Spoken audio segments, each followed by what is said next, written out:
तो बात सिंपल सी है, अगर आप उनके सत्य को उजागर करेंगे, पालघर में जिस तरीके से साधुओं को प्लानिंग से मारा गया और फिर आरोपियों को छोड़ दिया गया, आज 6 महीने होने के बाद पालघर में न्याय नहीं मिल रहा, सीबीआई की जांच से दूर है। सुशांत मामले में जिस तरीके से पूरे तथ्यों को मिटाने का काम किया गया और आज सीबीआई जब वहां पर गई है तो किस तरीके से तथ्यों का अभाव दिखाई दे रहा है, पूरे पोस्टमार्टम को किस तरीके से मैनिपुलेट करने की बात भी सामने आई थी और किस बड़े स्तर पर आज भी कुछ लोगों को बचाने के लिए एक कार्यक्रम किया जा रहा है। कुछ टेलीविज़न चैनल से साक्षात्कार प्रायोजित करवाकर एक एजेंडे को आगे किया जा रहा है ताकि एक सुसाइड प्रूफ हो सके। तो जो भी पालघर से लेकर सुशांत मामले में सत्यता की आवाज़ को बुलंद करेगा और उनका झूठ का बुरखा उठाएगा तो फिर वो तमतमाएंगे और वो कार्रवाई करेंगे। एक नहीं बल्कि 2, दिशा और सुशांत, हम दोनों से, हम पूरे देश से, जगत से छिन गए। आप कुछ नहीं कर पाए। आपकी नाक के नीचे ड्रग्स पानियों की तरह बहता रहा, आप कुछ नहीं कर पाए। आपकी नाक के नीचे तमाम सबूतों को नष्ट कर दिया गया ताकि कुछ लोगों को क्लीन चिट दी जा सके, आप कुछ नहीं कर पाए। आपकी नाक के नीचे और आपकी पुलिस के सामने साधुओं को निर्ममता से मार दिया गया और पालघर पार्ट 1 होने के बाद राजस्थान में पालघर पार्ट 2 भी हुआ। आपकी नाक के नीचे ये होता रहा। नमस्कार दोस्तों, स्वागत है आप सभी का ऑल इंडिया न्यूज़ में। जिस तरीके से महाराष्ट्र सरकार के भेद अब खुलते नज़र आ रहे हैं, वो भी स्टिंग ऑपरेशंस के माध्यम से अब पता लग रहा है कि जिस तरीके से अर्नब गोस्वामी की पत्रकारिता पे सवाल जो ये महाराष्ट्र सरकार बार बार उठा रही थी कि क्यों ये अपने आप को सच्चा दिखाने की और अपने आप को अच्छा बनाने के प्ले कार्ड खेल रही थी। आज हमारे साथ शहजाद पूनावाला जी हैं, उनसे बात करेंगे। सर, जिस तरीके की राजनीति का स्तर महाराष्ट्र सरकार और महाराष्ट्र के नेता दिखा रहे हैं, क्या लगता है कि अब जो स्टिंग ऑपरेशन सामने आ गया, इससे तो सारा इनकी पोल पट्टी और जितनी भी इनकी प्लानिंग थी वो खुल गई? देखिए, स्टिंग ऑपरेशन की भी ज़रूरत नहीं थी। महाराष्ट्र की जो 3 लोगों की सरकार है, 3 पहिए की सरकार है, उसमें कोरोना का संक्रमण तो बाद में आएगा, पर सबसे पहले इसमें इमरजेंसी के डीएनए का संक्रमण आ चुका है, क्योंकि 75 में दादी ने इमरजेंसी लागू की थी और आज महाराष्ट्र में इमरजेंसी लागू है और इसीलिए पत्रकारों को जेल में डालना, उन पर फर्जी इल्ज़ाम लगाना, जो आपकी वाहवाही ना करे उसको टारगेट करना और कंगना रनौत से लेकर जो भी आदमी या जो भी व्यक्ति अगर सच्चाई की आवाज़ उठाता है, पालघर की साधुओं की आवाज़ उठाता है या सुशांत मामले की आवाज़ उठाता है या ड्रग नेक्सस की बात करता है, तो उस पर असत्य का हथौड़ा चलाना ये फितरत बन चुकी है महाराष्ट्र की सरकार की। सर, क्या लग रहा है कि ये क्यों अर्नब गोस्वामी की पत्रकारिता के ही पीछे पड़े हैं और उन्हीं को क्यों टारगेट करना चाहते हैं? अगर वो सच दिखा रहे हैं तो उससे इन्हें डर क्यों लग रहा है? झूठ को हमेशा सच से डर लगता है, अंधकार को हमेशा उजाले से डर लगता है और जयचंदों को और बाबर की संतानों को मणिकर्णिका से डर लगता है।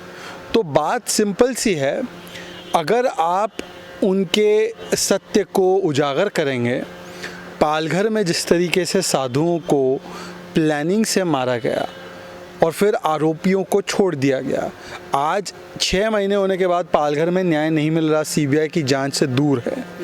सुशांत मामले में जिस तरीके से पूरे तथ्यों को मिटाने का काम किया गया और आज सीबीआई जब वहां पर गई है तो किस तरीके से तथ्यों का अभाव दिखाई दे रहा है, पूरे पोस्टमार्टम को किस तरीके से मैनिपुलेट करने की बात भी सामने आई थी और किस बड़े स्तर पर आज भी कुछ लोगों को बचाने के लिए एक कार्यक्रम किया जा रहा है। कुछ टेलीविज़न चैनल से साक्षात्कार प्रायोजित करवाकर एक एजेंडे को आगे किया जा रहा है ताकि एक सुसाइड प्रूफ हो सके।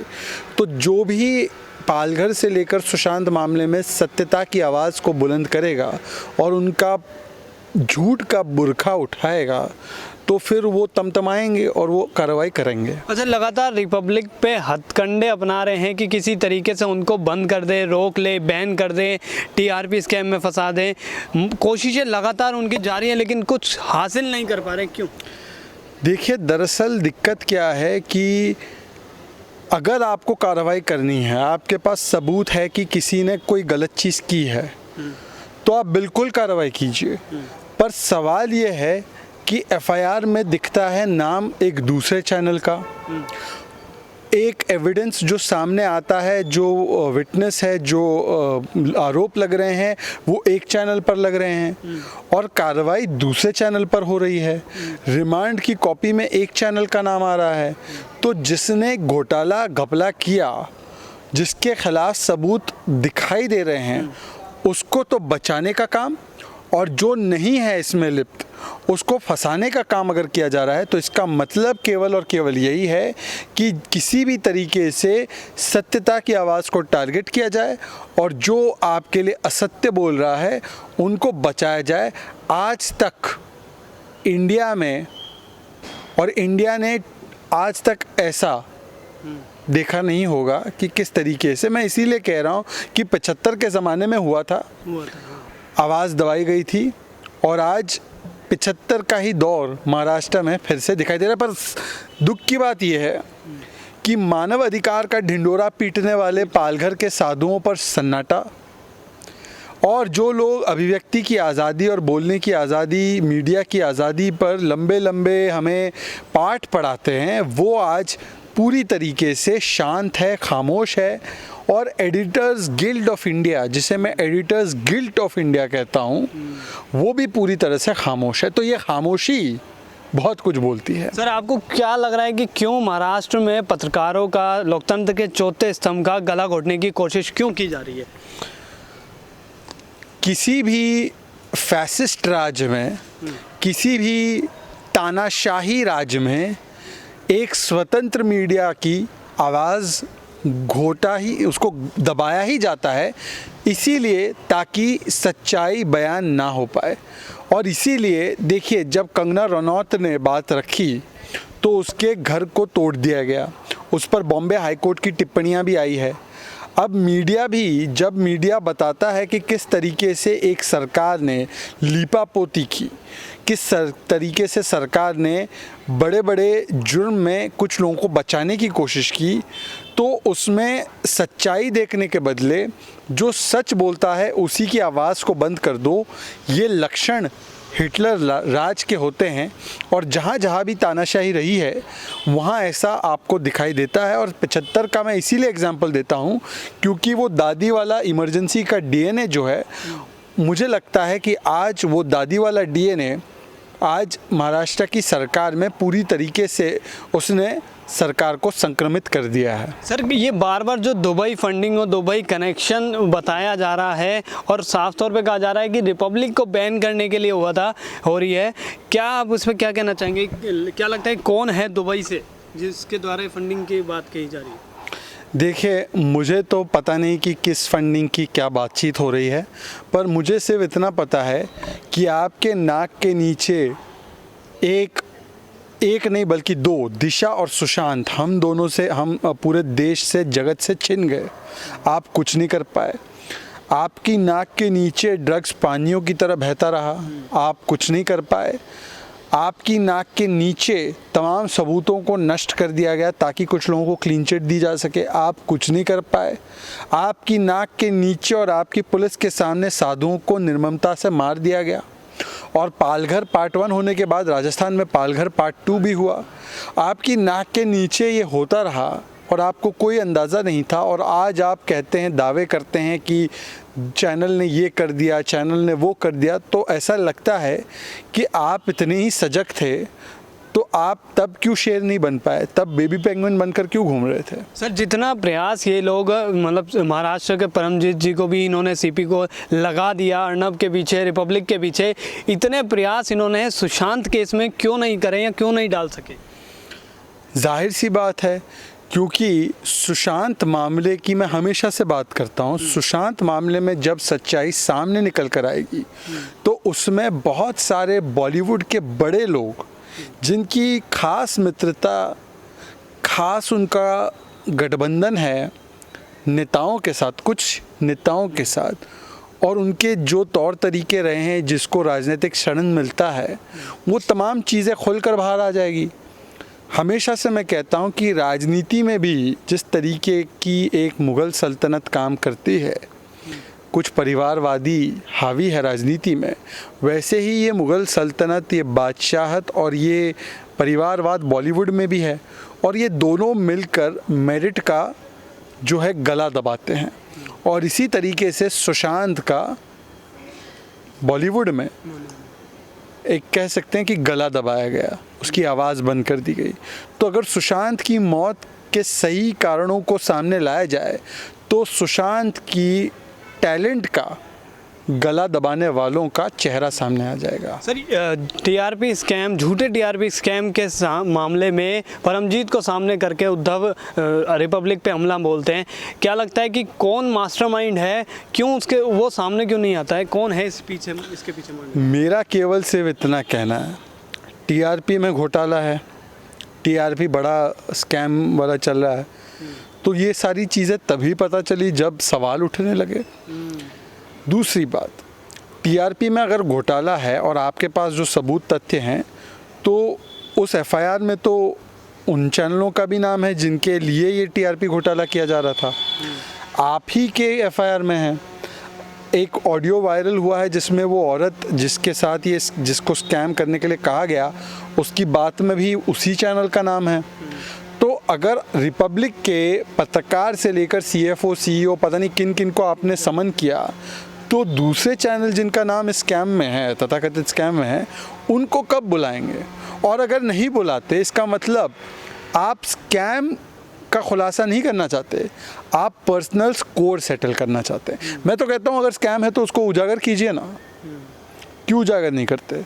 अच्छा, समन के नाम पे जिससे कि कस्टोडियन इन्वेस्टिगेशन ये लोग कर रहे हैं, जिससे कि प्रदीप भंडारी के साथ भी की, क्या लगता है कि किस तरीके का लोकतंत्र की तो पूर्ण रूप से हत्या कर दी इन्होंने? ये मैं हमेशा कहता हूँ कि जो अभिव्यक्ति और मीडिया के अधिकारों की बात करते हैं, जावेद अख्तर साहब, शबाना आज़मी जी, स्वरा भास्कर, अनुराग कश्यप, तमाम बड़े बड़े बुद्धिजीवी, देश में जब किसी पत्रकार के साथ कुछ उत्तर प्रदेश में होता है तो इनके कुर्ते फट जाते हैं, इनकी तख्तियाँ आ जाती हैं, इनके अवार्ड वापस हो जाते हैं। ये बुद्धिजीवी लोग यूनाइटेड नेशंस तक भी पहुंच जाते हैं। तो चूंकि आपको एक पत्रकार पसंद नहीं, आप अब कुछ नहीं बोलिएगा। हो सकता है प्रदीप भंडारी इनको लगे कि बहुत तुच्छ पत्रकार है, पर आपके तो सिद्धांत बहुत ऊंचे हैं ना। तो चलिए, तुच्छ पत्रकार के लिए ही सही, आपके उच्च सिद्धांतों का परिचय तो दीजिए। क्या सिद्धांत बदल जाते हैं व्यक्ति को देखकर?